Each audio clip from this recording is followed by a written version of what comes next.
Hey everyone, and welcome to Pixels, a podcast for the discerning gamer.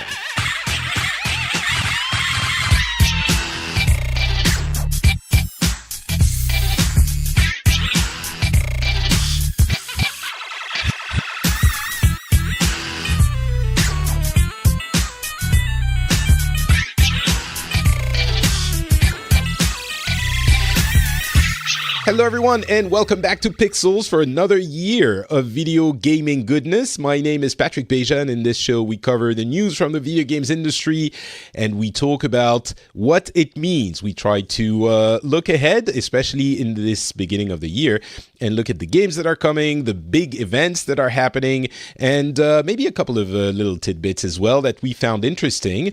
I'm very glad to be joined for the first time for a non-Blizzard only episode by Taliessin. How's it going? Hello. Hi. Yeah, I'm very glad to be here, Patrick. This is splendid. Oh, this is great. Just you and me, one-on-one. Last time I was on this show with Evitel, my beautiful wife, we were at BlizzCon, round the table with like 100 microphones.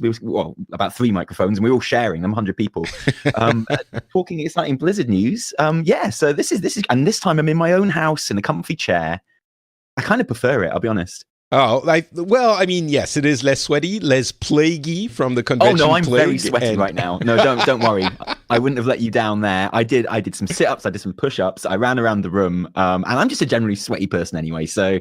Well, I'm glad we're doing this through Discord then. That's that's probably a good thing. I'm going to call you Nick for this episode. Do you mind? Yes, please do. No, that is my name, after all, so that's how lucky. Perfectly fair. That's amazing. If you're going to call me John or something, that would be weird. I'm not sure how I feel about that. That's a bit too American as well. I mean, we try to stay away from those people. No, we don't. We love them. So for those who don't know, very quickly, you actually, with your beautiful wife, run a lovely YouTube channel about World of Warcraft specifically. And we're going to talk a little bit about Blizzard in the episode. But and I love the channel, and I was very glad to discover that you actually play other games as well. So I do. The thing is, because since the channel has kind of low key taken off, I guess, we play so much WoW, which is fantastic, but about twice as much as you would comfortably.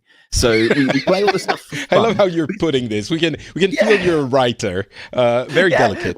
It's true, because you do all the stuff for work. And I think what a lot of people do, a lot of content creators who focus on very specifically one game, they get to a stage where they're just playing it for work. But we're not at that stage. We play it for work and then we're done, but then we play it for fun as well. So my reward for finishing a video, which takes many man hours, once it's done, I sit down and I play some WoW, and now I'm online. I can talk to friends on WoW, and I can raid. I can do fun stuff.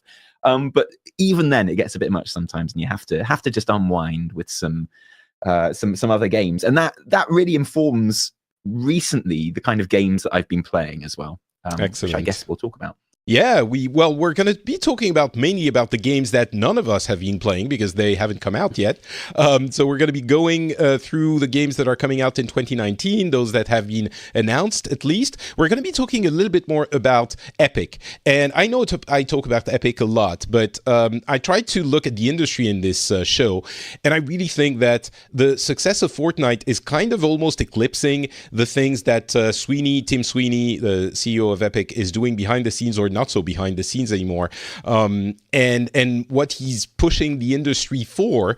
We're going to be talking about that. We're going to be talking about mobile as well at some point, and then a few other important bits of news. But as I said, let's start with 2019 and the most anticipated game of this coming year. It's kind of this year especially, it's always the case, but the first, let's say, quarter or maybe 4 or 5 months have a lot of things that have been announced, and then it's kind of a giant pile of probably 2019 things. Some of them have actually been announced for 2019, but we don't have dates for them. So we're going to look at those two kind of individually and discuss which ones we're excited for and why. And let's start with January, which contains a game I'm really excited for probably not the one that you're thinking about. On the 11th, which is tomorrow at the time we're recording, New Super Mario Bros. U Deluxe is coming out on the Switch. Ace Combat 7 Skies Unknown is coming out on the 18th. Resident Evil 2, the remake or remaster, remake I guess, is coming out on the 25th. And on the 29th, Kingdom Hearts 3 is releasing as well. Patrick, can I take a guess at which one you're really excited about? Because you've set a challenge there. What you've done is you said, exactly. You'll never guess which one I'm excited for. Well, I'm going to nail my colours to the mast. I want to say Kingdom Hearts 3, but I don't think you're that kind of guy. I'm making some judgments on you here. You fell into my trap, Nick. Oh no, you are excited for Kingdom Hearts 3? Oh, no, wait, you were saying that I'm not excited. No, I'm not saying that one. I'm using this is probably above your head because I'm so clever and intelligent. I'm using kind of Sherlock style, deduction here. I don't think it's Kingdom Hearts 3. I'd love to say that because I'd love to make that judgment on you, but I don't think it is. All right, so which one do you think it is? Okay, for me, it's between Resident Evil 2, because I think you'd be interested in how they're changing the way that game is being presented. Okay. But I think you're going to go for Ace Combat 7 Skies Unknown. And I think I know why. Well, you know what? You mentioned every single game on that list, except the one that I'm actually excited for. Okay, right. Well, this is going to be one of those episodes, I can tell. So, I mean, of course, there are probably other games that are coming out that we're not going through. There are tons and tons of games that are already, that have people excited. But the one for January is the one coming out tomorrow. It's New Super Mario Bros. U Deluxe, because I did have a Wii, and I was incredibly in love with Super Mario 3D World, but I didn't play the Wii version of the Wii U version of New Super Mario Brothers. And so I'm excited to play it now. And I'm a huge Mario fan, as you can probably guess. I really love everything about Mario. And so, yeah, I'm just, it feels like Mario Odyssey was great, and all of the 3D games, it's actually my preferred version, but sometimes it feels good to get back to the basics, and this is a great opportunity, as has been for many, many games, to rediscover it because it's coming out on the Switch. So that's the one for me. Okay, so I would tend to agree with you. Like, when you look at that list, you automatically single out Super Mario and you go, well, obviously that's going to be brilliant. But it's also a re-release that is not very inventive, and I think a lot of people are not excited for it. Really? I mean, I'm not. I mean, that's the thing. But wait, I know. Are you not excited, or are you not excited? Not excited. Okay, this is the thing, right? Because on paper, it's exactly the kind of thing that I want to be playing. And a lot of the games I'm most excited for coming in 2019 are the more back to basics game. And I think that's because the game that I play the most of, WoW, is so involved. And like, if you want it to be so complex and can take over your life in such a way, that I tend to get more excited for very compact experiences. And that's why Super Mario Bros. Is like one of those things that I'd automatically go, but I don't know. Maybe I'm dead inside. I didn't get excited. I didn't get excited for Odyssey, despite myself. And I tried so hard. I really wanted to, because I would describe myself as a massive Mario fan. And I'm watching sort of gameplay footage of Deluxe, and it's not stirring me. But then I can see. Then I watched the trailer for Ace Combat 7, which I wanted to hate, and I'm so hyped right now. Honestly, I'm a quiver on my office chair. It got me so excited. There was no gameplay footage in it at all. It was just like the cheesiest voiceover you've ever heard, with the cheesiest music playing over the top. And I was like, I'm ready for this. I'm so ready. That's understandable. Do you play? Are you intending to play it in VR? Yeah, well, this is another thing. I bought my brother a PlayStation VR, for Christmas. Because I found a good choice. Yeah, exactly. And he could set it up really easily. He didn't have to do anything on the PC, and he could just plug it in and go. And I got a good choice on it, man. I found a man who was selling them cheap. And we had a good old Christmas playing VR games. Now I'm so into the idea, and it was something that never crossed my mind before. And if that's out on VR, my eyes are peeled for incredibly strong VR titles over the year as well. So I'm totally up for that. I think we mentioned this at the end of last year, but I think these past few months in VR have kind of made me hope that whatever happens with PlayStation 5, they make it compatible with the PSVR, because it's really just a screen, right? I'm simplifying things, but it's a screen. So you could display better things on that screen by just plugging it in. And I hope that they come out with another model. But that's, future discussion. And so we're basically excited for the games that other people are probably not excited for. And we're not mentioning Resident Evil 2, which a lot of people love. I thought it was, the original one was ultra disappointing because the first Resident Evil made a lot of sense, and the second one was just, now we're in the police station and there's a ruby in the eye of the tiger statue, and you're like, what are I think they remade a mansion and decided, hey, that's exactly the same game, let's make it into a police station, and you're outside of it for 2 seconds. But anyway, so the game looks like it's... I remember playing the demo for the original Resident Evil 2, which was on the disc of Resident Evil 1 when I bought it for PlayStation, because I was obviously a bit behind the times. And after having played through Resident Evil 1, then going into the demo of Resident Evil 2, it was the most exciting half an hour of my life. I mean, I was only like 10, but... Understand? Yes, exactly. There you go. I was like an adult. I was, 16. How old are you? Me, I'm 35 years old. So I was probably a bit older than 10. So I was 20. No, I was 25. That's why I was way too serious to play those stupid video games. And Kingdom Hearts 3, which everyone loves, and I don't. And I just, I never got into it. Maybe this will be the opportunity for me to try it, but I'm not hopeful. We'll see. Anyway. Your yay was half enthusiasm, half lethargy, it felt. Well, look, I know people that are going to love Kingdom Hearts 3 so much that it's one of those games I'm not going to have to play because I'll know all about it.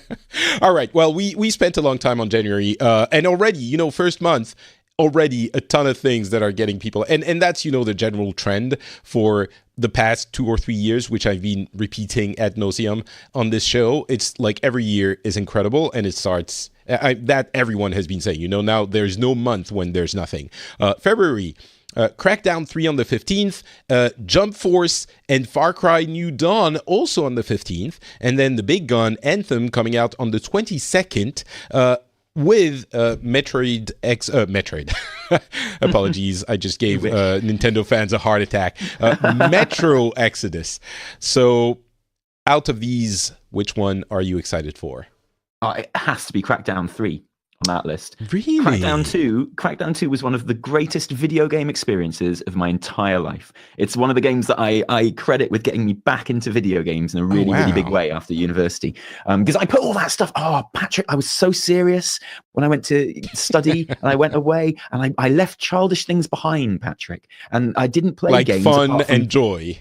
Yeah, exactly. I was a serious artist. You don't understand. And okay, so I did play some like Warhammer 40k RTSs, but that was about it. And then Crackdown 2 came along, and oh my goodness, it changed my life, and it was wonderful. And I've been looking forward to Crackdown 3, like most people, pretty much my entire life after that. And there is this nagging doubt whenever I see a trailer for Crackdown 3 that makes me think, oh, you don't get it. You don't get it at all. This is bad. But then I think, that kind of happened with Into the Spider-Verse last year. I was really excited about it, but then every other trailer I saw for it, I thought, I don't know about this. I'm not sure. And it turned out to be the best thing ever. So, okay, I'm putting my doubts aside, and I'm just going to allow myself to be totally hyped for Crackdown. So hopeful Nick for the game coming out in a month.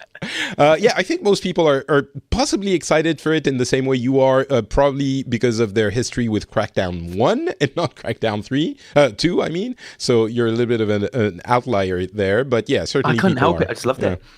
Well, it's fine. To each their own. And Jump Force is this crazy anime. We're not going to go over each one. Far Cry we could talk about for a little while, but the one I want to talk about is Anthem, because of course, if you like...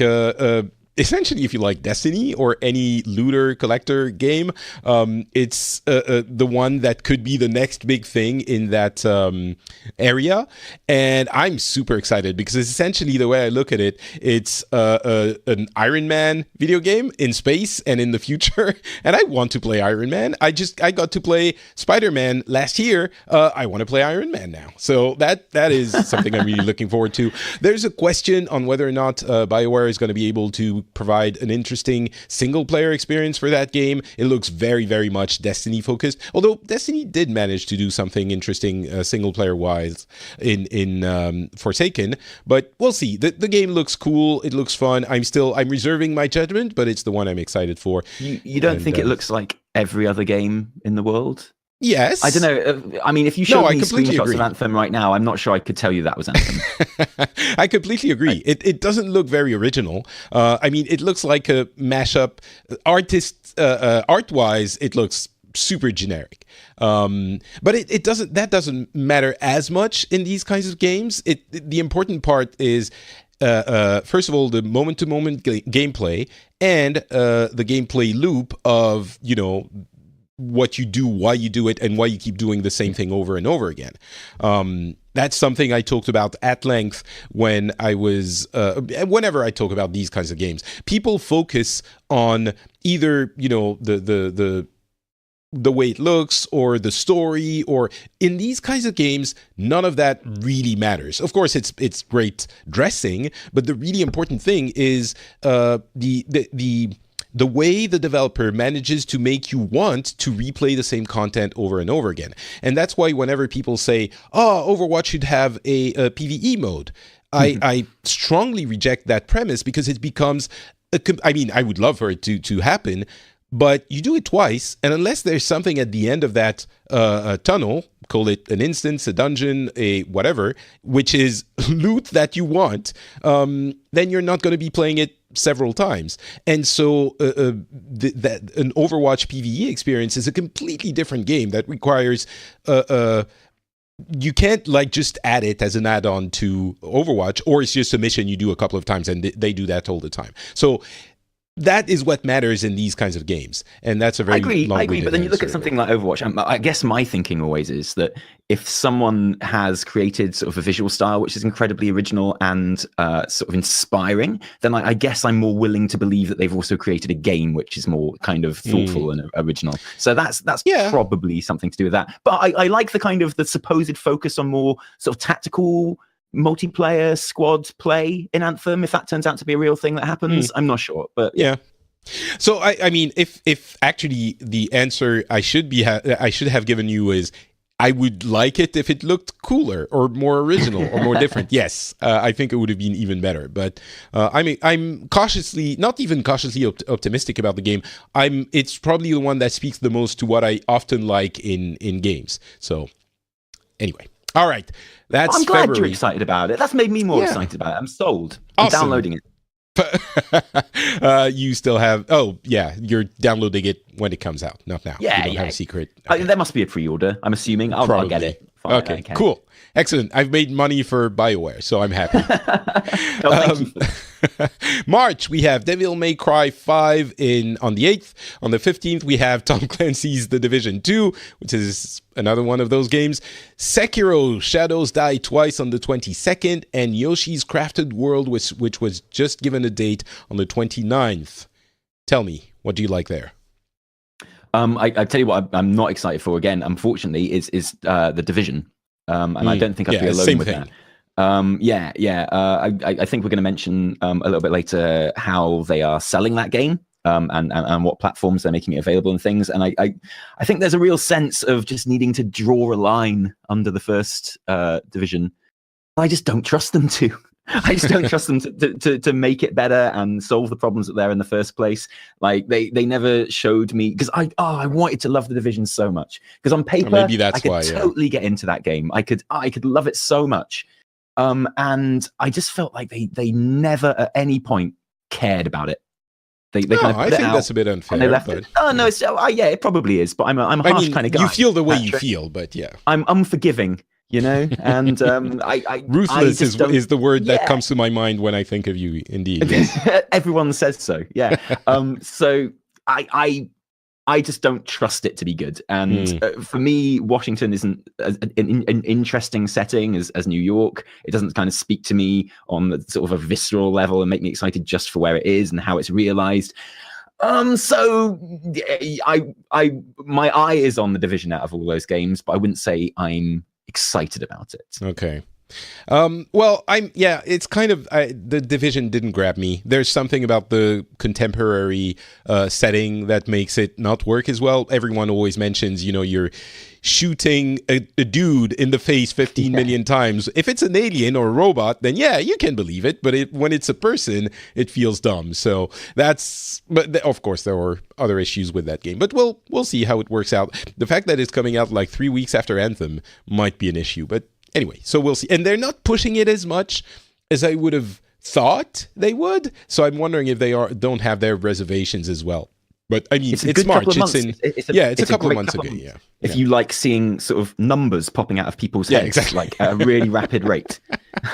Devil May Cry 5. I'm excited about it because I never got into Devil May Cry, and I'm gonna try that one and see if I can get the joy of that type of game for that one. And Sekiro: Shadows Die Twice, of course, from Software, Dark Souls, Bloodborne, all of the Souls series, and this one looks a little bit more accessible, a little bit less punishing. So I'm excited to try it as well. I wasn't a fan of Bloodborne. I did put a lot of time into it, but it didn't click with me. So both of those I think are intriguing again, and I'm interested in.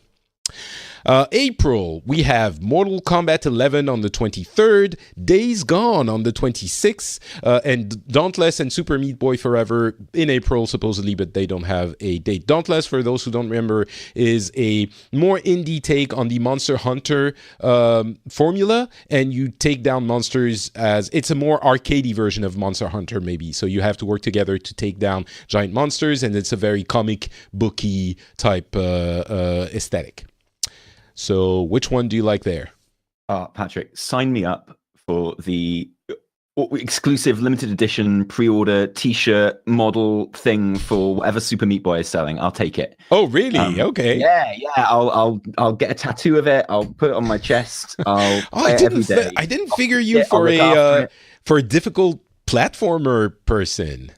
Well, I mean, I don't think it is. Okay, like, this is the thing, right? This is why I'm a genius at Super Meat Boy, because I'm with you. I'm not really into that as well. I enjoyed you talking about Celeste last episode, and I totally agree with everything you said about Celeste, and that kind of is the same case for me for Super Meat Boy. I bought it on a whim on Steam one day, and I just put it on my PC and I started playing it, and I was blown away by just how fast it was and how slick it was, and how difficult. And I got to this level which I just couldn't beat at all. It was like a boss level, and everything was happening so fast.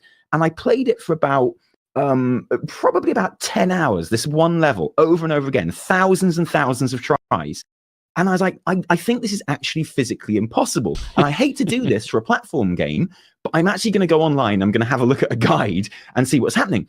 And I went onto YouTube and I saw this level. I found this level and I was like, well, this is wrong. This is like literally half as slow as my version of the game. And every single video I watched, it was half the speed. And it's because my monitor was at 144 hertz. And there's a little bug in that game where if your display speed is faster than 60 frames, it speeds the game up to match. Oh my God. I was literally playing Super Meat Boy at double the speed. And so I slowed the speed down. For those who don't know, Super Meat Boy is a fast game. Like it is. Anyway, yeah. And I played through those first, like, I don't know, 30, 40 levels. And I was like, wow, this is so fast. My mind is blown. This is like what I always wanted Sonic to be like. This is incredible. And then I got to this level which I literally physically couldn't do. And I did it thousands of times. And then I fixed the bug. So it's playing at its normal speed. And I beat the level easily. And it turns out now I'm the best Super Meat Boy player of all time because I learned to play the game playing at double the speed. But now I can't play it on normal speed. It's too boring. Well, this is a wonderful story, and I'm excited to see what happens with the next title. This is the thing. I'm looking forward to approaching a Super Meat Boy game properly, as it was meant to be played. And Forever, if I'm not mistaken, has infinite levels. Essentially, So that's pretty cool. All right, well, that's good. I'm a little bit excited about Mortal Kombat, but really it's Days Gone, which I know a lot of people are going to say, more zombies, more apocalypse, but, open world, open game, open world, not even open world, narrative, open-ish world game with the zombies. I'm keeping my hopes alive, even though I know it's possibly not going to be a great game, but it's exactly my jam. It's essentially what I need to make me, as I'm waiting for The Last of Us Part 2, but we'll see how it is. And Dauntless could be really cool as well, so we'll see. May, we have Rage 2 and the movie Pokemon Detective Pikachu, which I plugged in here on the 10th. Rage 2 is coming out on the 14th. I'm going to put a few of them together here. June 21st, Crash Team Racing. July, the Atari VCS is coming out. Weird console. August 27, Shenmue 3. And November 8, the Sonic the Hedgehog movie. So, that's a bunch for the second half of the year. That's what I was going to say, Patrick. Yeah. I mean, Rage 2 could be fun. Yeah, maybe. No. I mean, is anyone going to play Rage 2 when the new Doom is out? That's the thing. It feels like if I want my schlocky, ridiculous, big explosions, running around, cool third-person shooty thing, I'm going to play the new Doom, aren't I? Is it? Where is the new Doom? It's not in my list. Doom Eternal will be this year at some point, won't it? Yeah, no, you're right. I don't know why it's not in my list, but it should be, and it should be one of my most terrible list, Patrick. I got a whole ton of things I need to add to this list. Clearly, go ahead. Go ahead. Have some words. Go ahead. Tell me. You call yourself a video game expert. I'm not buying it. But the things that are on your list, let's please never talk about either of those movies ever again. And I don't want to hear you talking about them later in the year either. Thank you. Are you a Pokemon fan? The game, I mean. Yeah, on a very, very small scale. At a kind of a very casual level. Okay, well, in order to not insult you, I will not talk at length about the Detective Pikachu movie. I saw the trailer, I thought it was cute, and I'm going to go see it. That's all I'll say. Oh, excellent. Well, so you're happy for everything. I hope you go and see it. You don't talk about it afterwards to me. Excellent. All right. That's absolutely fine. I'll make a note of that. Shenmue 3, I am so not, that's my comment on Shenmue 3. It's the typical example of people remembering something and thinking it was so great, and it was kind of at the time, so not today. And they remade the same game. Actually, we don't know. I'm being disingenuous. It's not. We don't know how different the game is going to be, but it really looks, at least graphically, like the same game. And, plus, you'll be spending all your time on the Atari VCS, surely. So you won't have time for any more nostalgia. Obviously, so many problems with the VCS. I'm not even going to get into it. We'll talk about it in July, in the dead of summer when it's coming out. Look forward to that one. I won't be able to listen. I think I'm away. Well, the podcasts go away when you don't listen to them the first few days. So sadly, no way for you to listen to that. So there's a bunch of games, like tons of them that are coming out that don't have a release date. Do you want to look at that list and tell us which ones you're looking forward to? You can mention a few. Okay. There's the interesting mobile titles on there, which I see from a very voyeuristic perspective, because I can't possibly play any video games on my Samsung mobile? S5. What are you looking at? Mario Kart Tour is going to be a mobile game. Is that right? Oh, that is true. Yes, absolutely. Now I'm excited about any Nintendo mobile games. I loved Mario Jump. I thought it was really great. I can't. So yeah, for mobile games, we're going to talk about them a little bit later. So I'll and it's Mario Run, by the way, not Jump, but yes. What did I say? No, it was like the opposite of Mario Jump. It was Mario Jump. The only thing you actually do is jump, so that's why. But I loved it anyway. It was a long time ago, Patrick. I can't remember that far back. I can't remember what I had for breakfast 2 days ago. I can't remember all the way back to 2016. That is fair enough. But I'm excited for Mario Kart Tour. I like the look of Wolfenstein Youngblood. I think it's got like an interesting sort of Nazis in the 80s aesthetic, which is exciting for me because it looks exactly like Warhammer 40,000 in the way it's all put together. I love Warhammer 40,000, and it's when I look at Wolfenstein, the new Wolfenstein games, I have to kind of admit to myself, there is a pretty strong Nazi aesthetic going on in 40k, which maybe I didn't appreciate when I was a bit younger. So, I mean, But that is just an aesthetic thing, which I find interesting about. Well, you can play it co-op, so you can play it with your wife, and exactly. Play the two twin sisters, daughters of go busting some Blazkowicz. Nazis together. Yeah, exactly. And with their beautiful deep southern drawls in 80s Paris, it's gonna be fun. It's great, amazing. But I was talking earlier about sort of how I like very compact experiences, and those are the ones I'm looking forward to. And nearly every single game that I enjoyed in 2018 was a game I wasn't looking forward to at the beginning of the year, and it kind of that's came interesting. out of nowhere, and sort of took me by surprise. Stuff like Dead Cells and Celeste, and I know Subnautica had been sort of in early access for about 20 years before it actually hit, but I only noticed it when it actually hit, and I found that very exciting. So it's difficult because I'm trying to kind of second guess things a bit if I'm actually getting myself to look forward to games this year. So I mean, and they're all little experiences. I'm really looking forward to a game called Sable.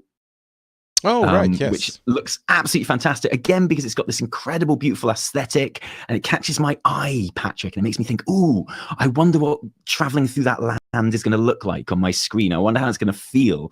And I wonder how it's going to feel different from other video games I play. And Sable is the one that looks like a French-Belgian comic book, right? And it's absolutely stunning. And it's got this incredible soundtrack by Japanese Breakfast. And it's like apparently semi-open world. Which it looks to have the same kind of things that I like about it that I liked about Breath of the Wild, I guess, and that kind of relaxing, kind of sort of semi-meditative exploration in a way, where there is sort of tension and there is adventure and there is excitement, but just something about existing in the world is incredibly sort of relaxing in a way and sort of spiritual almost, Okay, very cool. I can tell you think about. Yeah, no, I mean, Sable does look. I didn't even have it in this list, and it's a giant list that is kind of missing a few really important games, or not important, but at least that should. I just added it to the list, so there you go. So I'm going to mention a few very quickly. Bloodstained Ritual of the Night, because I'm a sucker for Castlevania. Cyberpunk 2077, in case it comes out in 2019, which is not certain, but we'll see. Gears 5, I think, has an interesting approach, possibly, to that franchise. Not as radical as God of War did for that franchise, but I think there's a little bit of more mature way of delivering story, which I would be interested in. In the Valley of Gods, I wasn't a huge fan of Santo Campo's Firewatch. I liked it, but I was disappointed at the end. And in the Valley of Gods, I'm still interested because I thought it was an interesting narrative experience. I'm a huge Marvel fan, so Marvel Ultimate Alliance 3, The Black Order, exclusive on Switch. I'm curious to check out for sure. Mario Kart Tour, you mentioned. We'll talk about it again. Samurai Showdown, because I'm a fan of SNK and fighting games. Wolfenstein Youngblood, you mentioned as well. Star Wars Jedi The Fallen Order, coming out in Q4, is probably the one that I'm the most curious about, because it's a huge thing. We don't know anything about it, beyond the fact that it's Respawn Entertainment who is creating it. It's Respawn, of course, Titanfall developer, and previously many of the people at Infinity Ward behind the very successful era of Call of Duty, the renewal of Call of Duty. So some of the best games in the series, undoubtedly the best games in the series. Very curious to see what they're going to be doing. Essentially, if it's Titanfall with lightsabers and the single player campaign of Titanfall 2 with lightsabers and Jedi aesthetic, I'm in. Oh no, I can't take it. I can't take another kind of like buddy relationship with my droid being followed around like Titanfall. I can't say that was enough for me. I can't. Conversations where we become incredibly close to our droid and then they get blown up or something and we're all upset about it. I can't know. It might happen. It might happen. It's going to happen, isn't it? Yeah. So yeah, lots of really cool stuff in there. And I checked, by the way, Doom Eternal doesn't have a release date. That's why it's not on the list. Right. It's very fair. possible that it's going to come out in 2019, but it's likely even. And there are tons of other games. I mean, Ori, Psychonauts 2, Wasteland 3, a new is coming out. It's like, out of these, not even taking into account the ones in the beginning of the year, there are like 3 titles that I could imagine be in my game of the year list, possibly. So it's wow, a lot of things. I mean, that's pretty awesome. I mean, I look at that list and there's loads I would say I'm excited for, but there's very, very few that I can guarantee 100% that I will definitely play. Really? Which is really weird. Yeah, and I look at a game like Ape Out, and I think to myself, I'm definitely 100% going to play that game. Which one? I look at a game, Ape Out. Oh, Ape Out. Okay. Oh man, I'm going to play the hell out. I already know I'm going to play the hell out of that game. And I'm 100%, I'm going to buy that game. I'm going to play it. And Sea of Solitude, I'm going to play Sea of Solitude. 100% going to play that game. And then I look at, and I guess maybe I'm just a bit like a lot of people at the moment, maybe a bit disillusioned with AAA sort of hype machines, and everything does look so similar to me. I loved Firewatch, so I'll probably check out that new one. I wasn't like you. Firewatch was my first ever walking simulator, and I got off on that. I thought it was fantastic. The writing in that was so good. So let me ask you, what was which were your games for last year? You mentioned Celeste and Dead Cells. Anything else?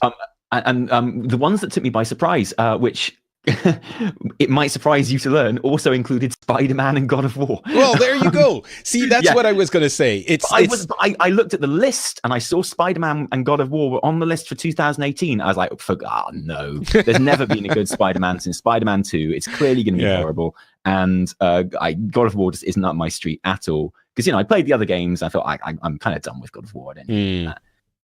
Which is exactly how I feel about Gears 5. So maybe that'll surprise me. But at the moment, I'm looking at that, and I'm in the same way that I would never have thought Spider-Man was going to be one of the greatest games ever created in the world. That I can't guarantee that I'll play anything on that list. Which is fair weird. enough. No, that's completely fair. And to be honest, I don't think Gears 5 is going to be that. But we'll see. We'll see what happens. So yeah, that's a list of the big games that have been announced for 2019. We will be exploring that in more detail as the year unrolls. For now, let's talk a little bit more about Tim Sweeney and Epic and Fortnite and the Epic Game Store. We didn't mention it last episode. Maybe we should have, but technically Fortnite was released in 2017, even the Battle Royale mode. So we didn't. But according to, who was it? Sensor Tower, I'm guessing, one of the analyst firms. Epic has made $3 billion in profits in 2019, essentially on Fortnite, $3 billion US. To put that a little bit in context, I have a few numbers from our good friend Oscar Lemaire, French analyst.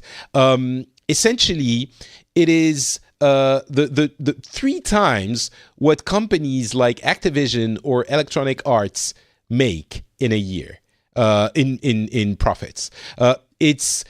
It's twice what Nintendo earned last year as the Switch was taking off. It's 9 times what Square made last year, 11 times what Ubisoft made. Both Square and Ubisoft were record earnings. And he got another interesting one here. Capcom, who has published some of the game industry's biggest titles in the history of the world, Street Fighter or Resident Evil, they made the biggest profit of their history last year. Capcom, Epic made 20 times that. It's like, I don't have we have a lot of numbers. Thank you, Oscar, for this, but I don't have words to describe the phenomenon that Fortnite is. And it's not the only thing that I want to talk about. they have announced that The Division 2 is going to be exclusive on the Epic Game Store. And the Epic Game Store is going to be arriving on Android in 2019. And that, by the way, is in a Game Informer's interview for December, which I didn't see and nobody noticed, apparently, because I didn't hear about it, at least. This is huge as well, because the Epic Game Store redefines what the store/developer split is. As you well know, the Epic Game Store gives 12% of the proceeds to the developer, as opposed to, in general, 30%. I'm sorry, not 12%. Obviously, they keep 12% and give 88% to the developer. And in general, the split is 70-30. We knew the game store was doing that on PC and giving Steam a run for its money. And doing it on Android as well. I think this is, I was joking about this on Twitter earlier, I think this is the biggest thing to happen to gaming in 10 years. They are redefining the relationship between stores and the developers. They're making all of this, because it's easy to underestimate or undersell how much this is, you know? When you go from 70% to 88%, 18% increase of the whole money you get, like imagine from one day to the next, your salary was increased to 18%.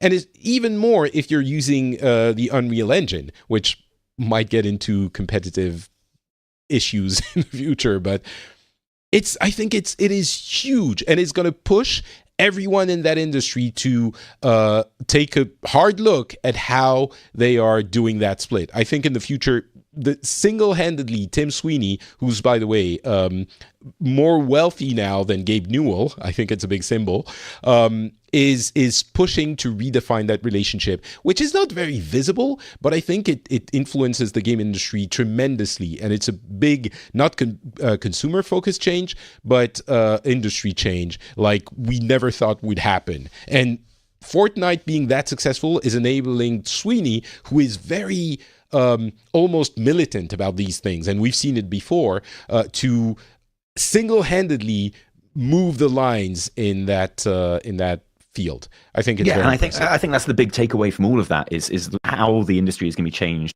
from it, and particularly in relation to what Tim Sweeney does. And I'm kind of excited by that. I think Tim Sweeney has got some really good ideas. And there's something I find quite exciting about the idea that he has like this massive say in what the industry is going to look like in a few years' time. Now there are huge dangers with that as well, of course. But you're right, absolutely right. They are completely changing the face of how games are going to be delivered, and therefore how that's going to trickle down how they're made and created, and why they're made as well. And that's my big worry. Is because when you make 3 billion in profits one year, it's a massive disaster then if you only make 2 billion in profits the next year. Even if that's better than everyone else combined again, like it was this year, that's a huge disaster for shareholders. And we've been seeing that in video games a lot recently. Next year, if they only make 2 billion, that's going to be a huge disaster for them, which sounds ridiculous, but I mean, that's late stage capitalism. Get over it. And I don't think that's quite fair. I think everyone in this case understands that it might not happen again, or maybe it's going to happen for a year or two, but it's not like, they're going to be doing this all the time. And I'm wondering, is Epic gaming podcast understands that? Yeah. Publicly owned? I'm not 100%. I'll research. It's a very important piece of information. You're right, but keep going. But looking at it more optimistically, it's almost more interesting for me to see how everyone else in the industry reacts to it, rather than what Tim Sweeney's doing and how Epic are changing things. Because like they're at the forefront, they've got all the power right now. But I mean, EA aren't sitting there on their golden thrones thinking, well, they got lucky this year, we'll just leave them to it. No, they've got their Kafka's glances over there, and they're wondering how they can sort of get a piece of that and sort of make all of that money and do that. And it's be really interesting to see how people react to that. What do you think is going to be the main way that the industry is completely changed by this, Patrick? I think it's just going to enable people to make games for cheaper. It's going to impact massively the indie developers, and it's going to make it easier for them to make a return on their games. For big companies, it's going to mean more money. If you want to take the super starry-eyed version of it, it means they're going to need less microtransactions in the games to make up the money. But honestly, let's not be childish about it. It's probably not going to change in that way, especially, and this is still the idea that the Epic Game Store is going to take off is fairly realistic because of all of these and the free games they've been giving out. But it is not 100% certain. Even if they don't, though, in order for developers to not go to the Epic Game Store, the others, I think, that's the reason I'm saying the others are going to have to reevaluate the way they do things, the way they do the split. And Sweeney was explaining that through Fortnite, they have managed to have a good look at how much it costs to run a service like this. And essentially what he's saying is you need about 10% of the income to run the things. And so 30% is ridiculous. He says between, let's say, 7 and 10%. So that's why he's fighting against the 30%, because it was necessary before, but now the economy of scale means it isn't anymore. And the fixed costs become negligible in when you get to those scales. So yeah, for me, I think the reason the reason this is important is because you're going to be able to access your customers, the gamers, without thinking, holy crap, 30% of everything I make is going to go to someone else. 30% is a huge amount. If you can reduce that to 12%, it makes everything, that's, as I was saying before, 18% of your money is going to go back to your tiny company and your tiny, indie developers. So I think this is, I mean, it's not going to change the world in the sense that we're going to see different games, but I think it's a more fair and more healthy way of approaching games distribution in a almost exclusively digitized world. So, I mean, there's that, but there's also, is it going to make it harder for games to actually be discovered and found in the first place? Because one of the strengths that's of Steam, already an issue. One of the strengths of Steam is that it's a monopoly. So you have your game on Steam and you are on the best platform to be discovered. Like I know there's a gabillion games out there every minute. There's probably been like 1,000 games released on Steam since we started this podcast. But having that is the only way to get your game out there. It's the best way. So 30% doesn't seem so bad when it's the only game in town. And yes, the Epic Game Store has got a better deal for you. And yes, it's probably going to do very well. But the fact that a monopoly doesn't exist anymore could also be a barrier to a game just taking off in a really huge way. Because suddenly, even if the Epic Game Store takes 50% of the player base from Steam, or shares 50% of the player base with Steam, that's still splitting that over two different platforms then. Yeah, but that's competition. No, I understand, but that's called competition, and the monopoly of Steam, I think, yes, has the advantage that everything is in the same place, and people have been saying, I don't want to have multiple stores and that I use and have different accounts. I understand that. But there's a flip side to it, which means Steam can do whatever they want. Same with, of course, Apple is not going to let Epic do what they want on the Apple Store. But I'm not disagreeing with the pros of it at all. I'm playing devil's advocate a bit, and I'm just trying to think of what negative aspect could be. If I was a game developer, what would I be thinking? And I'd be thinking, well, now I've got to work out a way to get my game onto Steam and So I think I've got to make sure it's discovered on both of those platforms. Or if I just go with Epic, there's a chance that I'm missing out on this huge sort of player base on Steam that might just never bother checking out the Epic Store. Or it just makes things a little bit more complicated for me. And that competition is great for consumers, and it's probably great in the long run for developers as well. Certainly, Epic's prices are. But from a point of view of having this huge platform where I can put my game and know that that's the one best place to have it, this just gives developers a bit more to think about. Yeah, I mean, I think that the kind of developers that will benefit from that split are the kinds of developers that weren't very visible on Steam anyway. If they did become visible, it was probably through other means of marketing, getting journalists, content creators to look at their game, and word of mouth, all of those. So and as I was saying, I think that push will impact Steam as well. They can't, over the long run, they can't stay at 30% or whatever they announced 3 weeks ago, which is if you make $15 bazillion, then you can go to 20%. That is not gonna fly. And the Division being published on the Epic Game Store not exclusively, but not on Steam, is the first sign of that. It's a big company doing this. Maybe it's because they're thinking.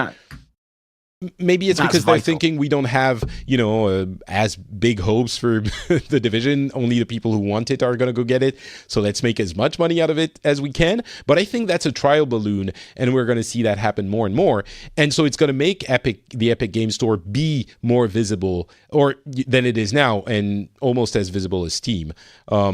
So I don't know. I mean, I guess we'll see. But I don't think visibility is going to be a problem for the Epic Game Store. And I think the Division thing is a really good point. I think if PlayStation have taught us anything in this console generation, it's that exclusives are incredibly important and will be the difference between you winning or losing, like the war in gaming. And I think that'll probably be an important factor in the long run as well. Yeah, it is definitely an interesting shift.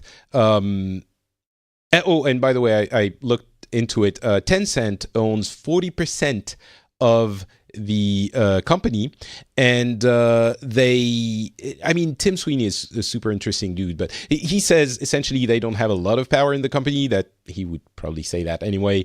But Tencent, 30%. That is a lot of Chinese mobile-focused company owning a part of it. But they've been owning those 40% since 2012, and that was a moment when Epic, again headed by Sweeney, considered that things weren't working out, and that's when they let go of Gears because it was too expensive to produce. There's lots of stories around this, but yeah, we'll see how it happens. I think this is a big industry shift. And we'll see. I think, another thing, if you want to look at the negative aspect of it, I think smaller stores like Good Old Games, maybe even itch.io, might have a harder time making a living if they also have to, because let's be honest, those don't have a lot of advantages. It's been made clear to everyone that things like DRM don't matter as much as they should, so people don't go to the Good Old Game Store to get DRM-free stuff. And if they still take 30%, they only have disadvantages compared to the Epic Game Store. So I don't know. Oh, and by the way, you don't have to implement DRM on the Epic Game Store. You do it if you want to. It's up to the developer. So he knows his stuff. And so we kind of brushed off, we kind of brushed past the fact that it's on Android, which is the reason why I brought this up. I'm sorry. But it is huge. Like, we all know that mobile gaming is gigantically important in today's gaming landscape, and the fact that they're coming to Android and deciding, well, we only take 12% when Google is taking 30%. There are other stores on the Android platform. I'm sure all of them take 30 as well, or more or less. And pushed by the huge success of Fortnite on mobile, it's bigger on mobile than on PC or consoles. Everyone's possibly, if they tie it, everyone's going to have that game store. And they're in business at that point. And so mobile gaming, Tencent we were talking about, is probably going to be moving to the Epic Game Store as well. So again, consumers, I don't think we care whether we get this game on this or that store, but it's still big for the industry. Yeah, and it blows my mind, that whole mobile thing. I mean, Fortnite moved onto mobile so seamlessly. It was nothing. It wasn't even a blip. It was just there, and it happened. And suddenly it was how everyone was playing the game. Yeah. And it was so incredible to see that. And it blew my mind, and it makes me worry that I don't understand anything that's happening in gaming.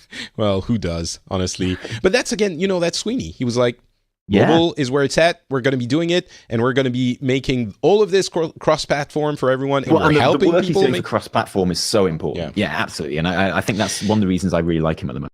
Yeah, I think there's one aspect. Maybe I'm misguided, but Tim Sweeney has been someone advocating for. I really don't like the idea of opposing consumers and big companies and evil corporations, but there's some truth to it, I think, of course. But if you take that view, Sweeney has been advocating for consumers, and also it happens that what he was advocating for was good for Epic, but for a long time, for a really long time. It didn't come out of nowhere. So I kind of have a more trust in what he does and why he does it than maybe I would if someone else, let's say at EA or Activision, would say the same thing. So yeah, he's got a lot of leeway with me at the moment, a lot of slack. I think that's fair. All right, let's talk about mobile games a little bit more because I realized I was looking at the games coming out this year. In 2019, we have Mario Kart Tour, The Elder Scrolls Blade, Diablo Immortal, possibly. We have a new Alien game, which is essentially, it looks like Alien Isolation for phones. We also have Ben Brode's new company. He was, of course, the lead guy at Hearthstone at Blizzard. Just revealed, so his company, Second Dinner, revealed that they have a deal, with Tencent. Who else? They got a minority stake for $30 million in his company. Can you imagine that? 30 million on Ben Brode and his team's name. And also they managed to snag a deal with Marvel. And I'm guessing I put it in the mobile category because I'm guessing it's going to be a mobile card game, but who knows? Maybe it won't be. It's essentially a big part of the Hearthstone team that joined Ben Brode and Hamilton too, by the way, when they created Second Dinner. Another name you might know is Young Woo. He was very visible in that team. So yeah, Marvel game, probably card game, I'm guessing, probably on mobile. Lots of games that... So I still don't like mobile games, but I think it's really interesting that now we're seeing a lot of quote-unquote I want to say real developers. That's not true. That's not fair. Traditional games developers looking at mobile and saying, how can we put the games we love, not the games that we play on mobile because that's the one that exists, but the games we love, and adapt them to the mobile interface. And sure, let's disregard the fact that Mario Run came out in 2016 and that was Nintendo and it wasn't a huge success and I didn't love it. Let's put that aside for a second. And we can consider that maybe 2019 is going to be the year when we finally have the answer of, can mobile games be attractive to traditional PC and console players, gamers? And I think that we might start to get that answer in 2019. Yeah, maybe. I mean, I'm a PC elitist. I own consoles as well. I think one of the reasons that I've never been into mobile games, and that there are very specific exceptions to that, but generally it's something I try and avoid. And I don't know if that's me being elitist. I don't know if it's just because I've never come across like incredibly beautiful games that have really captured me on mobile. I don't know if it's because I've always had a terrible phone. That could genuinely be a factor in my thinking. Like I hate being on my phone because it's not a very good phone.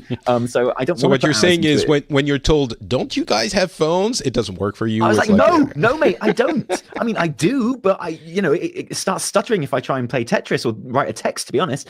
So it's a difficult one, and I think the problem I've always had is kind of a turn of phrase that you used there, actually, where you said, how do we adapt these games to work on mobile? And I think that's the problem I've always had, is I've always felt like I'm playing a game that would have existed better elsewhere, but has been adapted to work on mobile. And it's that word adaptation that I don't like. And that's, I've been having the same feelings with VR, because when I got the VR for my brother, I was like, oh, right, okay, well, what would I want to experience in VR? I'd love to experience Skyrim in VR. How amazing would that be? And the new Resident Evil as well. Oh, I bet that's really scary. But those were two games that were adapted very heavily for the VR medium. And it felt that way. Like they didn't feel like they really belonged in VR, and they made me feel a bit ill. And it was when I came across games that were created with VR in mind from the very start, that I started getting really excited about it as a medium, because it made sense for me more. And it was, very kind of static games, actually, where you're standing still, a lot of stuff that I wouldn't have expected to like about VR. And I feel like no one's kind of captured me in the same way for mobile yet. Yeah, I feel like there's not been a game where I've played it and I've gone, this could only exist on mobile, and I'm glad that it's on my phone right. It's that's absolutely fair. And I'm playing a little bit of the devil's advocate here when I'm saying this, but at the same time, I think there are mobile games that are fun as mobile games, and I always talk about Supercell in that area because I think they're a genuinely gameplay-focused developer on mobile, which is a rare thing. Many of them are more marketing-focused, and the games are usually a mess. From a gameplay perspective, the big issue we have here is that we're not seeing traditional games being, developed even as originally envisioned mobile games satisfactorily. And the example I often use when we talk about this is Bungie, when they came out with Halo. And when they did that, what they really did was create a first-person shooter, which until then was only really viable on PC, and everyone thought it would never work on consoles, and it was like, a controller, what are you talking about? You can't play an FPS on a controller. And there had been attempts before that, but Bungie found the formula, and since then, yes, of course, PC gamers are going to tell you it's never as good as on the PC. Sure, yes, but it's possible, and it works very well, and there are tons and tons and tons and tons and tons of people, myself included, who I want to say tolerate because I'm a snob, but who enjoy first-person shooters on console, and it works. It just works now. So I'm thinking that 2019 might finally be the year that developers are looking at mobile and thinking, let's figure this out. And at some point, and it's not as simple as finding the control scheme and the values of moving the joystick to that much and turning the screen on that level. It's not as precise as this, but figure out how to do games that are fun on mobile as well. Games that are fun for the audience of traditional games, which I define as PC and console games. And it might take time. Maybe this first salvo is not going to be it. And maybe they're just not going to be able to do it. We're forever stuck with mobile games being the crap mobile games that we've seen until now. It's possible. But I'm wondering if we're not going to see a real attempt, at least and at last, this year.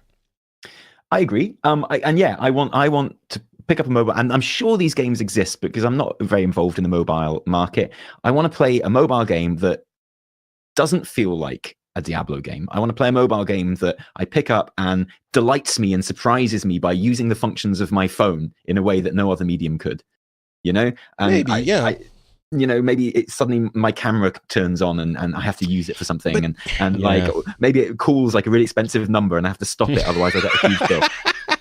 Like I want it to delight me in a way that PC games delight me by surprising me, or the Switch games delight me by surprising me, or VR games delight me by when I breathe out, like the cigarette smoke that I've just breathed in, like I see wafting in the air and things like that. I want mobile games to kind of use the medium in exciting ways, and because I would never dismiss any medium if there's good games on it. Like, the more good games that exist, the better for me. I'm never going to say a good game existing is a bad thing. And if Diablo Immortal turns out to be brilliant, which by all accounts it is, people who have played it really like it, and that's great. It's an excellent Diablo game on the market. That's fantastic news. I will agree with you on one point, which is if the game is the same kind of experience adapted to the mobile, then your phone might ring. And that might happen. I'm guessing you muted yourself. So if it's the same one, then I'd rather play it on my PC or console, most probably. And in that sense, yes, I don't want the exact same game on mobile. That will benefit people who only play on mobile. And there are some of them, for sure. But they're not who usually this show or our community who we're talking to. So I understand that part of it.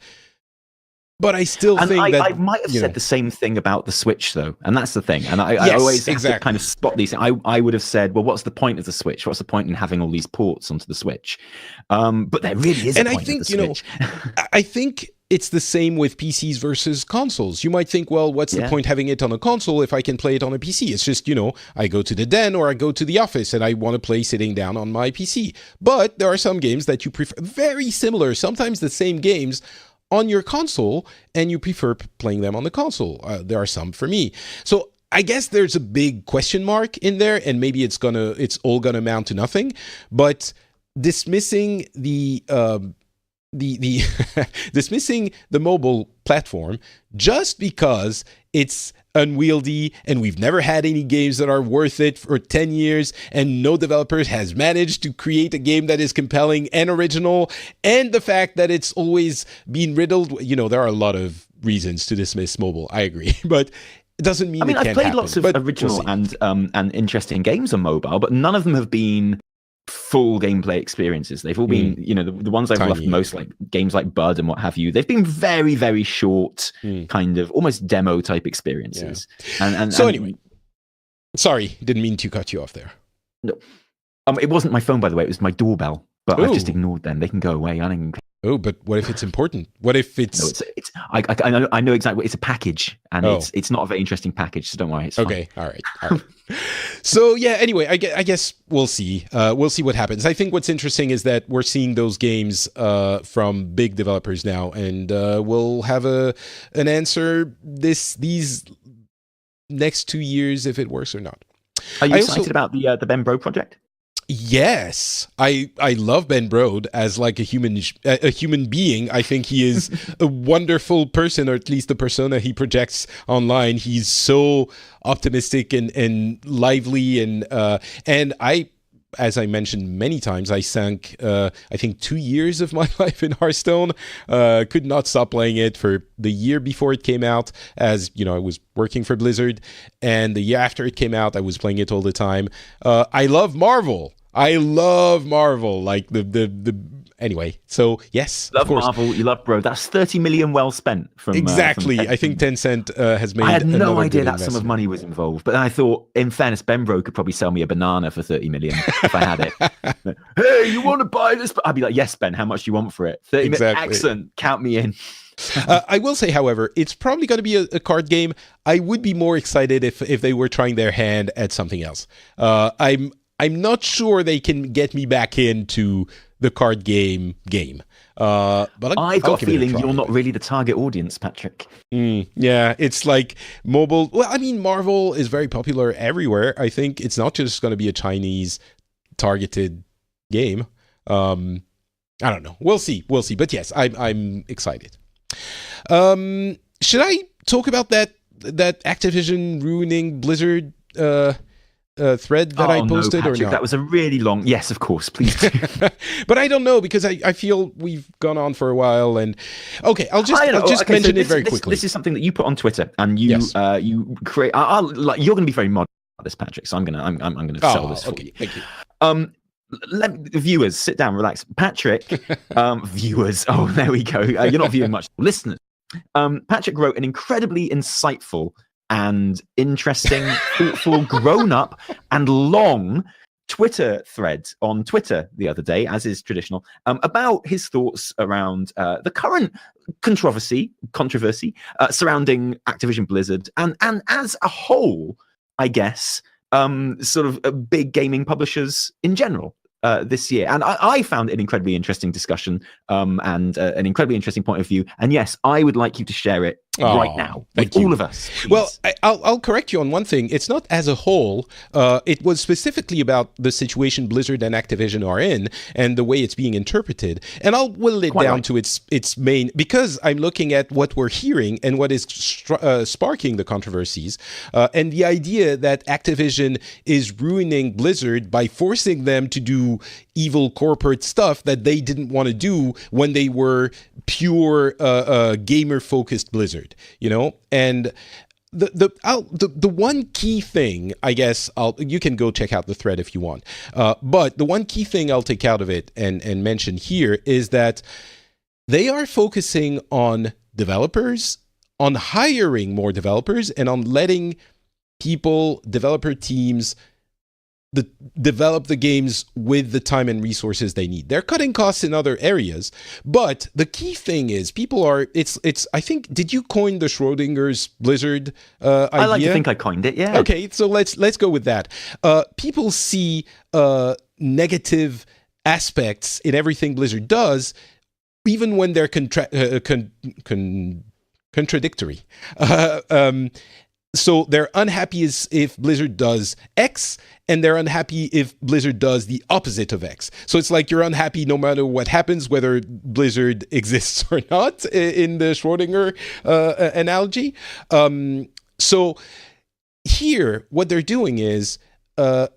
the one thing that struck me the most is Diablo. We've heard from the Kotaku reports that they reset that game 2 years ago, and they have been working on it since. So essentially, and before that, they had been working on it for 2 years. So Diablo 4 has been in development for 4 years.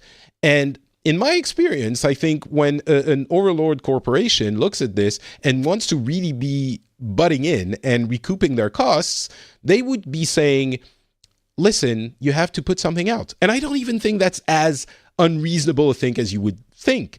And so at the very least, we would have heard about Diablo 4 this year. And because Activision would have said, I don't care how it looks. I give you another 6 months or another year, and you have to put a big Diablo game, a big Diablo 4 game, not the mobile one, a big Diablo 4 game out, because we need to recoup cost on that development team's costs. And that's not what they're doing. Blizzard is developing tons of things, 5 dev teams, traditional dev teams we know about, 5 additional, we're thinking mobile dev teams. And they're being given time to develop the things and polish the things the way they always have. And I know there's a lot of negativity about Battle for Azeroth. That's not the first bad expansion. People like to think, oh, it's the worst expansion ever. It's so much worse than blah, blah, blah. The specific criticism of Battle for Azeroth is very important in the Schrodinger's Blizzard setup, is because when Battle for Azeroth came out, there's a general sense that it had been rushed and that it maybe wasn't finished. That was a sense I felt was maybe a little bit exaggerated, but I understand it. I wouldn't criticize someone for thinking that. I think there were some bad decisions made for game design.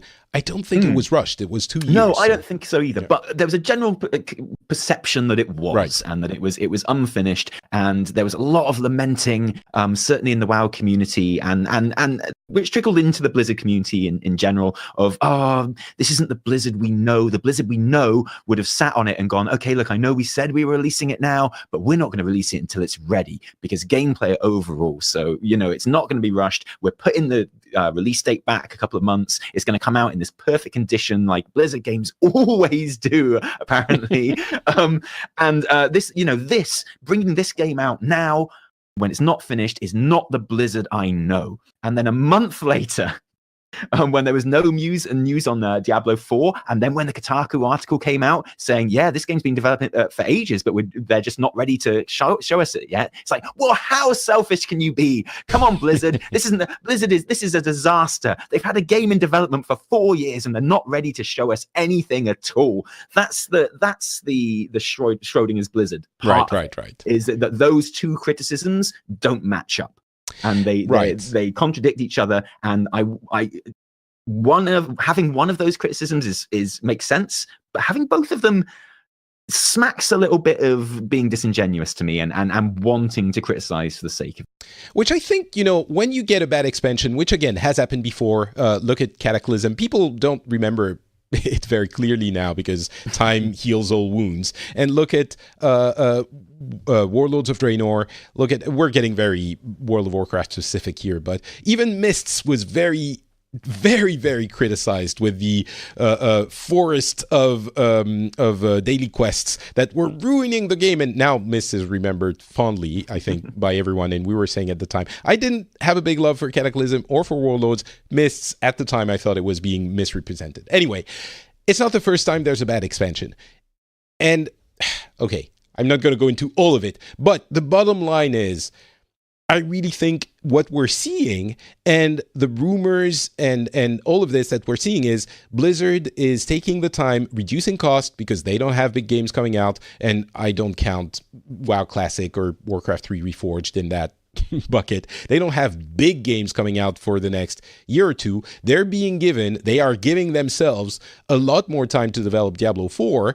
That's why they didn't announce it now, because they didn't think it was going to come out this year. So I think they're going to announce it at next BlizzCon, and that gives them another year, because they usually want to announce stuff within a year of at least the beta release. So it's going to give them at least another year.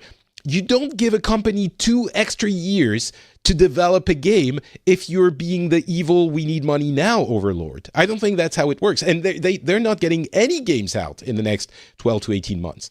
Or it's not looking like it. So anyway, I think that contradicts the current narrative about Activision Blizzard. It's pretty obvious to me when you look at all of it. I think a lot of people are looking at parts of it, like you're saying. You only look at the Battle for Azeroth issues and you think, well, Blizzard sucks. And you look at the Diablo 4 not being announced and you think, well, that's not the Blizzard I know, especially in the light of the Diablo Immortal fiasco announcement.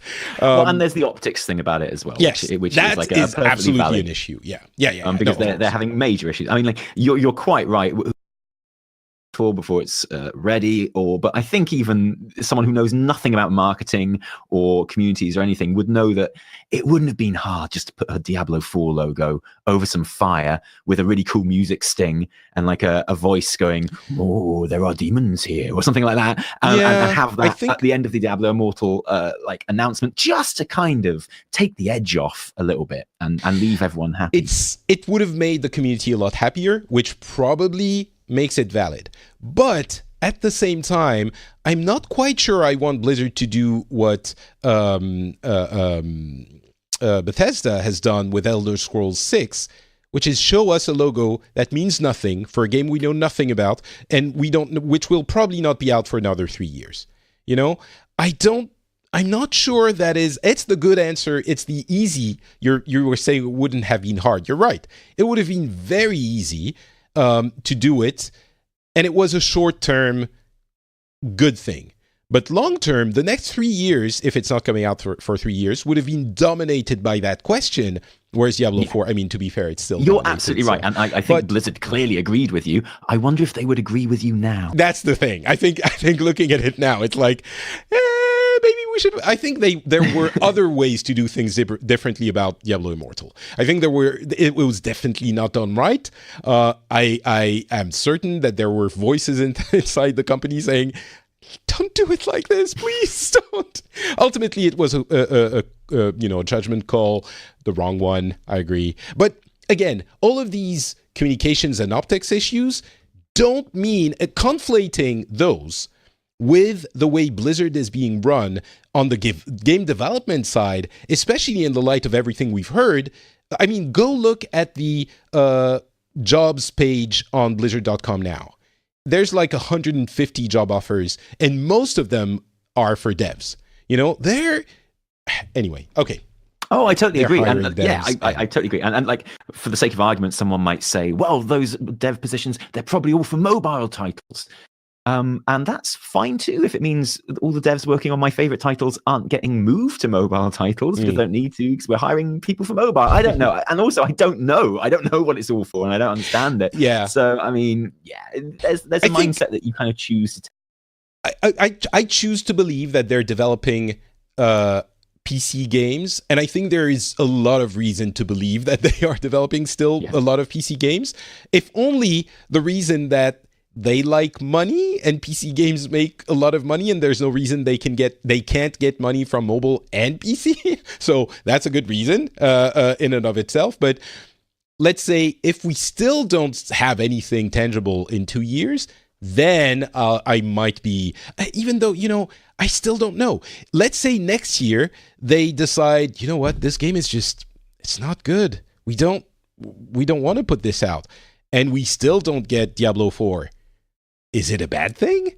Does it? I mean, yes, it's a bad thing because we want Diablo 4. Like, I would count it as a bad thing overall because obviously I want a game. Exactly, yeah. I'd rather they had made it work and that they had created something beautiful that they did want to release. Obviously, it's bad that they hadn't managed to do that.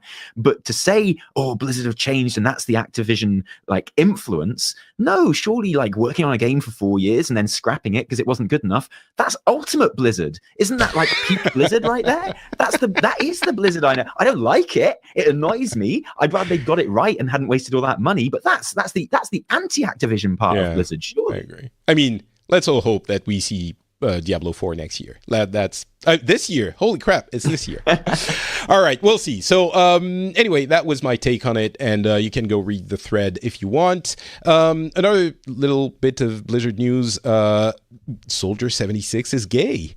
That is crazy. I'm mentioning it because I remember when they revealed that the other gay character in Overwatch, Tracer, was gay. They did it by showing a comic panel where she was kissing her girlfriend. And I remember thinking... in the same comic, Patrick, Torbjorn was revealed to be straight. And that surprised me even more, if I'm honest with you. That was kind of a shocker, I that was a massive reveal. And I don't feel like that got the internet attention that it deserved. Because his wife is about... Have you seen that frame? No, his wife agree. Is smoking. His wife is about half his age, has borne him about 1,000 children.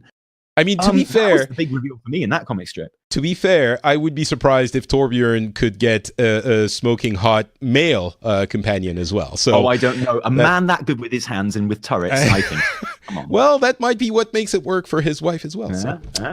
Anyway, so yeah, I remember thinking that they probably wouldn't do that for a male character, revealing it to be gay and kissing another man graphically.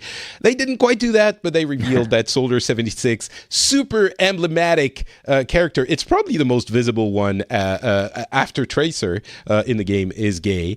And what surprised me was that it really wasn't a huge deal. And what I've seen, maybe it's the circles I hang out in, it's certainly there are some people who were upset about this. And if you go to some places in the internet, you'll see negative comments. But overall, what I've seen is more of I don't care if a character is gay, which I think is the ideal situation we would need to get to at some point in the future. We're not quite there yet, and the reason we're moving toward it, where it doesn't matter, is that developers like Blizzard are pushing this idea of normalizing the fact that, you know, gay people exist. They're everywhere. There's, I don't know what percentage of the population, and so they're probably going to be in games as well. And the reason I agree with you that we want to reach a point where people care if a character is gay or not. But in the example you just gave there, I'm not sure, like, angrily, grumpily saying that you don't care if a character is gay or not. Like, I don't care if they're gay. I'm not sure that's where we want to be. No, I agree. And I think that's what I'm seeing a lot of right now. But I think it's a step up from, and again, we're not there yet, but I think it's a step up from what we've seen before, which is, you shouldn't put gay people in my video games. You know, this is like politics. And I think it's still like we're grumbling, but it's working. We're getting to a place where people actually won't really won't care, but it will be just a natural piece of information, like, oh, they have blonde hair. Okay, cool.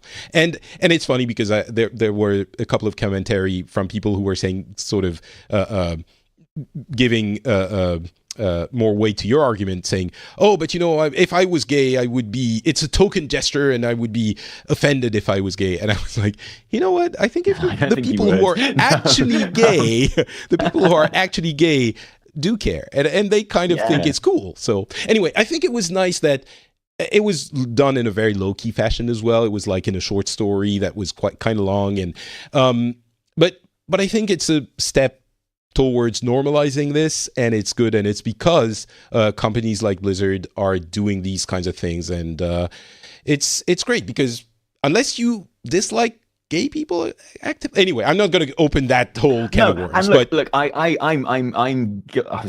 I'm guilty of being one of those people that when I saw that, I was happy because, you know, I knew it would make a lot of people happy. It made me happy because, it makes everything much more interesting, and diversity is interesting, and representation of me and my friends is interesting. But if I'm really honest, my glee came by Googling upset reactions to it. And that's where I got my entertainment from that news. was because you can, like you say, it doesn't mean anything. It doesn't mean people actually are upset, but you can find someone being upset about anything. If you can find many people. And I knew that I would particularly enjoy people being upset about this. So I hunted them down and I found them and I thoroughly enjoyed how upset they were about it. And it made me feel really superior and great. And I liked it. I have to admit that I did feel a little bit of a tingly feeling at the idea that I have been playing a gay character and enjoying it for a long time, but I don't care that much about it. But I think a few people are going to be, oh, what? Soldier, the character I've been playing for a long time is gay? Yeah, and be very I found lots of those people, Patrick, and it was immensely satisfying. Yes, I thoroughly enjoyed reading. I agree. I will still say, however, my reasonable brain, which I try to give center focus all the time, is really we shouldn't be like we're engaging in the kind of adversarial online relationship that creates the toxicity we dislike. Absolutely. So, but I think that when you're fighting for a cause which is so clearly right, kind of the high ground and enjoy that a bit more, you should. And that's exactly what I'm doing. And I admit to that, and I'm ashamed of it. I'm ashamed that I hunted those comments down. But I would do it again right now. But, well, at least you're ashamed of it, so that's good. So, anyway, hopefully in one day... Gamergate was just 4 years ago, and now Blizzard puts a gay character center stage in their game, and it doesn't really make huge waves. That's well, you say progress. That. We've been talking about it for about 4 or 5 minutes now. Well, so, huge waves for us. I mean, surely it will really happen when we don't have these conversations. Maybe. And it's not even worth mentioning at all, in the same way that, Torbjorn wasn't worth mentioning, or it's not worth mentioning that Widowmaker had a husband, or Anna had a husband. And, it's not normal for a lot of people. And that's quite clear. And that's a shame. But I think Blizzard are doing a great job of doing their part. I agree. Certainly. All right, few tidbits of information. PlayStation 4 has sold 91.6 million units, so that's another big chunk in 2018, less than 2017, which was probably peak year, but it's looking like the console is easily going to reach 100 million probably this year, so confirming the huge success. Discord has raised more money, but the more important part is they now have 200 million users, and that is 4 times what they had a year ago. Like 4-fold increase in user numbers. That is crazy for any service. So the Blizzard in-game communities hasn't killed Discord? That blows my mind. I thought that was it for Discord. Yeah, I thought they were gone. I thought they were done. Oh, wow. Good on them. Plucky underdogs that they are. I think it's good to have a basic version of a service everyone is using on your own service. It's like if phones didn't have a calculator, Of course, although maybe those did kill the third party. I think they probably did, yeah, and maybe watches as well. But I take your point, yeah, and Blizzard, you're cutting off a bit. Oh, was I? I'm sorry. Am I back now? I'll be more careful. Yes. The Blizzard in-game communities are great. They work really well, and but no one's using them. I use them. Oh, okay. So one person uses them. Are you not too lonely there? Okay. No, I've got my whole guild. It's lovely. Wow. Yeah, and we have secret channels for when we don't want to talk for Are those channels on Discord? No. Yeah, and the healer channel where you bet on who's going to die. It's fantastic. We need all that. NVIDIA has announced the RTX 2060 graphics card, so if you want to spend less on a ray tracing card, you can. More importantly, they have the RTX 20 series for laptops, and laptops are where the GPU performance takes a hit usually. Hopefully, actually since the 1080, 1070, 1060 series, that has been compensated. You basically get, let's say, 70 to 80% of the performance of a desktop version, so that's really good, and it's possible for the 20 series now. I would not advise buying a card yet because the big new thing is ray tracing, and we're not there yet in terms of ray tracing. It needs to be implemented. Let's wait for the next series, I'd say. HTC has unveiled the Vive Cosmos, which is an interesting VR headset which can work either with your phone or with your PC. And it's a little bit simpler. It has inside out vision, so you don't need to put the sensor towers in your room, so that's really cool. They don't have a date yet though, or a price, I believe. So, but VR is still chugging along. We'll get there. Bungie said something really interesting. Not Bungie. Who is it? 343 Industries that does Halo now. I'm gonna get my geek card revoked. Yes, 343 Industries. They've said something interesting about Halo, and they said they were going to get early access for the new Halo game, Halo Infinite, at some point, probably this year. No, did they say this year? At some point. But the interesting part is that they're going to start with early access and grow it from here. So there's going to be early access, and then, a small beta, early access, etc., etc. And what usually happens, like, you can't do this for games. Well, you could, but usually you do this for games that are game as a service. And of course, the title Halo Infinite suggests that it would be a game as a service, but this kind of gives even more credence to that. So I'm excited to see a Halo game that would be again another Destiny-like game. It's funny, we talked about Destiny like, oh, it's just this thing that is kind of faily back when it first released.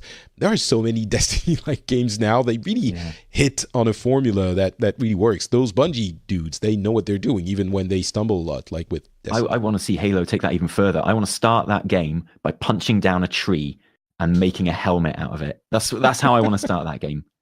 That would be awesome. And then when I've punched down 1,000 trees, I can make a ship. Be brilliant. Ooh, no. That's what I want Halo Infinite to be. That would be I want to be naked people on a beach, like all their Halo gear out, flapping all over the place. I want them to punch down a tree and make a helmet and a gun, and then punch down more trees and make ships, and then form like guilds and go around punching down trees on different planets and making bigger ships and taking over the entire universe. That's what I want Halo. If you can limit yourself to just one planet, add zombies, and do a few other things, you might already have the game you want. And it's got roguelike permadeath elements to it, and the game ends when there's literally one person left. Okay, Microsoft is doing a bunch of things. The more important one is that Celeste is their game of one of the games that is available for free with January's Game with Gold games. So go get it if you haven't already. It is an awesome game, and we've said that way too many times. Katsuhiro Harada is basically in charge of esports at Namco now, Bandai Namco. He's the one behind Tekken 7. And if I'm not mistaken, I think he also took reins on Soul Calibur. There you go. So that's interesting that they're putting him in charge of esports. Street Fighter V might not have a season pass for 2019. Apparently it doesn't. So there might be less characters. So this is the Patrick's Fighting Game corner of the show, which means they might be slowing things down at Street Fighter V, which means we might get Street Fighter 6 at some point, and that makes me happy. Star Citizen is targeting 2020 for the single-player game. First time we've gotten a date for anything Star Citizen, so that's interesting as well. Dragon Quest XI is coming to the Switch in 2019, and there's hints that Persona 5, or maybe a new version of Persona 5, is going to be coming to the Switch as well. We'd be excited for that. Dreams, the PlayStation 4 game where you can make games, the creator thing with tons of creation tools, has signups. The beta is coming for the beta, and it's coming. Do I even want to talk about the Mad Box? Not really. Slightly Mad is doing a console that is ridiculous. Okay, anything to add on any of those? No, I've been watching a lot of Dreams on streams recently. Oh, really? And, yeah, it's actually really fun. So, for those who don't know, Dreams is essentially an art / game mechanics building tool that you use on PlayStation 4 with the Move controllers. And it seems like a weird, very powerful tool that like you can literally make games and use it as a game creator or just do art. What's so cool about it?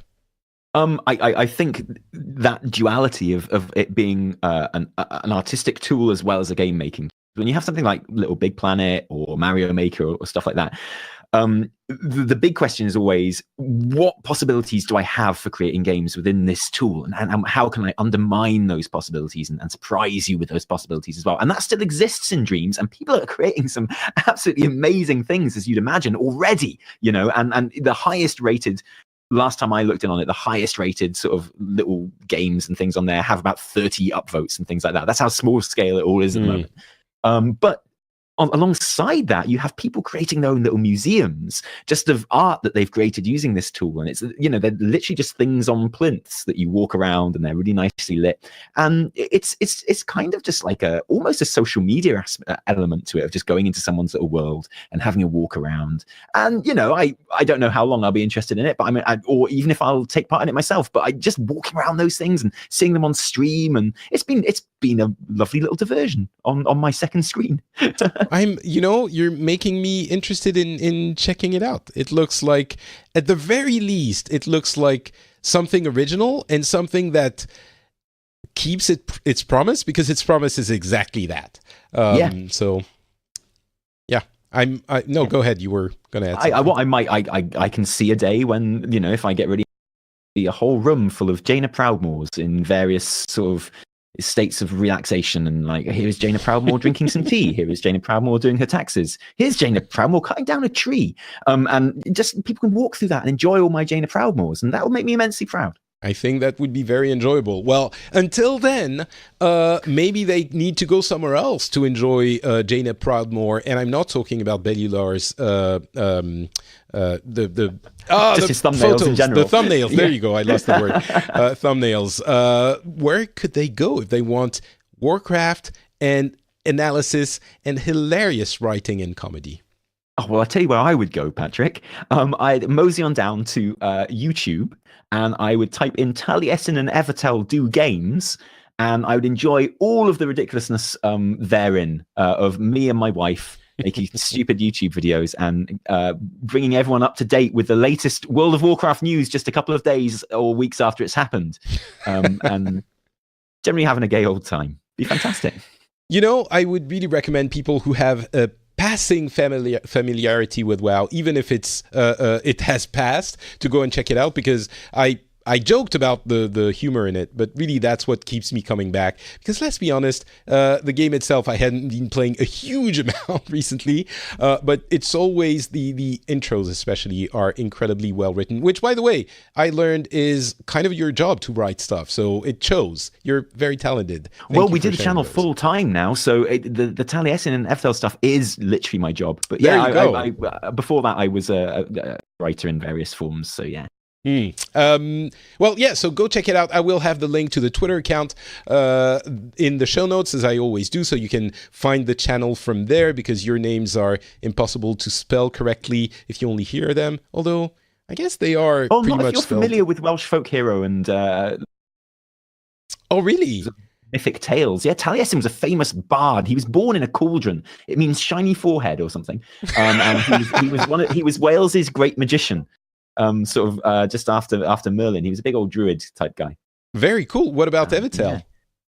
Yeah. It's a made-up word, but I think there's a hotel in Dubai that goes by the name of Evitel. We've since discovered. Well, you know what? Both are equally valuable in my opinion. So there you go. Thank you. She'll thank you for that. Yeah, I think she feels a bit bad about it. That my name has all this meaning and hers doesn't. So, well, you know what? Your name is an old, reused, rehashed, common thing, and she's creating something new, a new meaning out of hers. So absolutely, it's also the name of the Frank Lloyd Wright house, Taliessin, the great architect, and he designed his perfect house, and he called it Taliessin. And then one of his servants murdered his entire family. also the site of that. So yeah, I mean, lots of meaning. Take it how you will. Take the name as you will.